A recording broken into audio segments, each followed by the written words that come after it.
Madam President, on Tuesday, the Senate Rules Committee conducted its markup of S1, which is the Senate version of Democrats' election bill, designed to increase Democrats' chances of maintaining their currently tenuous hold on power.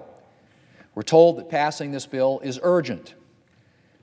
We're told that in the last Congress, too, when Democrats first proposed this legislation, they said the same thing.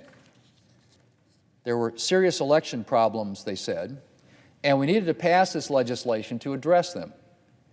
Then, of course, we had the 2020 elections, which Democrats won, and which featured record voter turnout. In fact, the largest voter turnout since 1900. So it became just a little difficult for Democrats to argue that there were grave problems with our electoral system. But they still really want to pass this bill, a bill that contains what one respected legal scholar has called, and I quote, some of the most blatantly partisan, most obviously unconstitutional, and most unwise provisions ever passed by a chamber of Congress, end quote. So they've had to come up with a new rationale for trying to jam through this legislation. And now we're being warned about a new crisis. States, which under the Constitution historically have had primary responsibility when it comes to elections, states are debating election administration measures that will return our nation to the Jim Crow era, and so we have to pass S1 to prevent the damage that these states are going to do.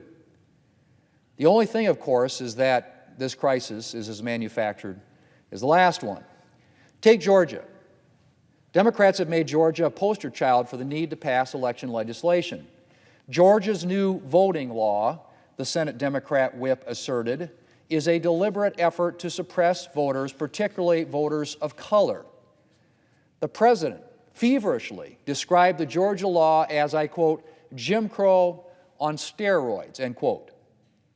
The only problem with that argument, Madam President, the law does not put up roadblocks to black Americans registering to vote. Those aren't my words. Those are the words of the Washington Post fact checker. But Democrats haven't allowed facts or reason to intrude when it comes to their characterizations of Georgia's election law. The Democrat whip has come down to the floor and claimed that the Georgia law makes it a crime to give water to voters in line. In fact, while the law does place restrictions on activists and candidates handing out water and other items, an obvious conflict, it explicitly permits neutral election officials to offer voters water. The president has repeatedly claimed that the law is designed to keep working Americans from voting, except it's not. The Washington Post, as I mentioned, gave the president 4 Pinocchios, a rating that the Washington Post reserves for, quote, whoppers for that claim by the President of the United States. In fact, as the Washington Post fact-checker piece makes clear, there's reason to think that the law might actually, wait for it, expand access to early voting.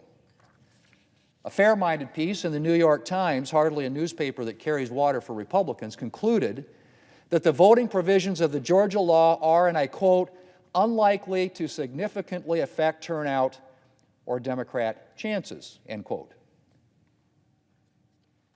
Georgia's voting laws are actually, in some ways, more permissive than voting laws in some Democrat-led states.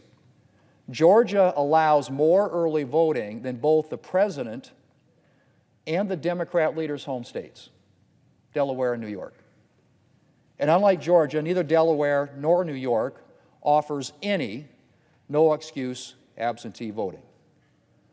Well, Madam President, I look forward to seeing the president and the Democrat leader talk about how their home states are promoting voter suppression. Madam President, the fact of the matter is Georgia's new election law is squarely in the mainstream when it comes to state election laws. The Georgia bill would likely have been barely a blip in the news cycle if Democrats hadn't seen an opportunity to distort this bill to advance their electoral agenda. But I want to talk about the actual substance of the Democrats' bill and why every member of Congress should be opposing it. Madam President, we're supposed to believe that this is an election integrity bill. In fact, it's the complete opposite.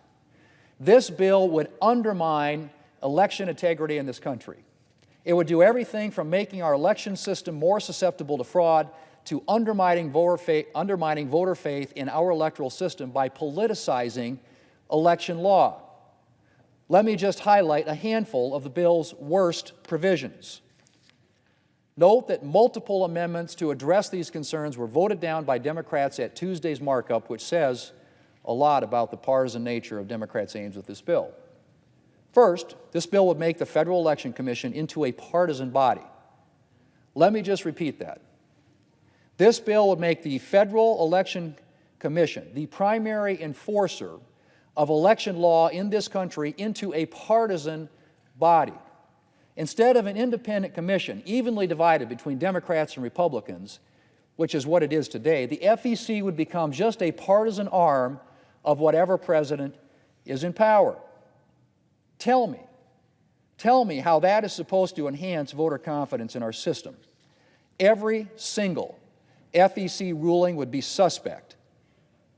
No Democrat voter would trust a Republican FEC, and no Republican voter would trust a Democrat one. Speaking of trust, let's talk about election fraud. The bill takes aim at state voter ID laws, common sense measures strongly supported by the American people to ensure that voters are who they say they are before they vote. The Pew Research Center reports that 76% of Americans, including 61% of Democrats, support voter ID requirements. Now, I've always been at a loss, Madam President, to understand congressional Democrats' passionate opposition to requiring people to provide identification before voting.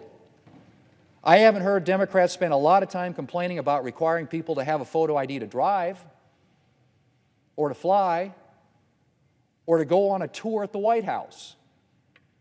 But somehow asking people to provide an ID to vote is beyond the pale. Great Britain is actually planning to implement a voter ID requirement to prevent, you guessed it, electoral fraud. In fact, many European countries, including France, the Netherlands, and Sweden, require a form of identification to vote. Canada requires a form of identification to vote. It's difficult to understand Democrats' fierce opposition to this common sense fraud prevention measure. And while we're on the subject of electoral fraud, let's talk about ballot harvesting. In addition to effectively eliminating states' voter ID requirements, Senate Bill 1 would also require that states allow ballot harvesting, the controversial practice of allowing political operatives to collect and submit ballots. Needless to say, ballot harvesting opens up a lot of questions about voter fraud and election integrity, and that's to put it mildly. But the Democrats' bill would not just permit states to allow it, it would require them to allow it. Madam President, I could go on and on and on. S1 would allow unprecedented regulation of political speech and issue advocacy. It would impose disclosure requirements for organizations that would open up donors to retaliation and intimidation. It would spend taxpayer dollars, possibly tens of millions of taxpayer dollars per candidate, on public financing of political campaigns. That's right. With a soaring national debt and priorities like infrastructure to fund, the federal government would end up steering hundreds of millions of dollars to political campaigns. Perhaps the best illustration of that, Madam President, is Senator Cruz here in the United States Senate pointed out that in the first quarter of this year, under this law, the federal government would have had to cut him a check for $30 million for his campaign. Madam President, this legislation is not about voter integrity. It's not about preventing voter suppression. It's about permanently changing the electoral playing field to give Democrats a permanent electoral advantage. It's the same reason Democrats want to pack the Supreme Court or admit D.C. is a state. Democrats want to use whatever political power they have to secure a permanent advantage for Democrat candidates and Democrat policies. Mr. President, if Democrats were serious about protecting the integrity of our election system, they should be working and would be working with Republicans to develop bipartisan legislation, not pushing a bill that is unlikely to get a single Republican vote. Passing a huge federal election reform measure on a partisan basis would completely undermine one of the main purposes of election reform legislation, which is enhancing confidence in the integrity of our system. I can assure Democrats that Senate Bill 1 would do nothing to enhance Republican voters' confidence in the integrity of elections. And I suspect there are a number of Democrat voters and independent voters who will also see this bill for what it is, a partisan takeover of our electoral system. Mr. President, we're fortunate that our electoral system, by and large, seems to be operating well. As I mentioned, see the record turnout of voters in the 2020 election. Highest turnout since 1900. But there are certainly measures we could take up to further enhance election integrity. Not Senate Bill 1, which would do nothing to further election integrity. But there are other measures we could take up. But in order to have any degree of legitimacy, any election reform measures we consider should be taken up on a bipartisan basis. And if Democrats really wanted to enhance voter confidence and protect the integrity of our system, that's what they would be doing, taking up bipartisan legislation on a bipartisan basis. It's unfortunate that their aims are more partisan than public-spirited. Senate Bill 1 is a solution in search of a problem that would result in the unprecedented politicization of our electoral system. For the good of the country, every member of Congress should oppose it.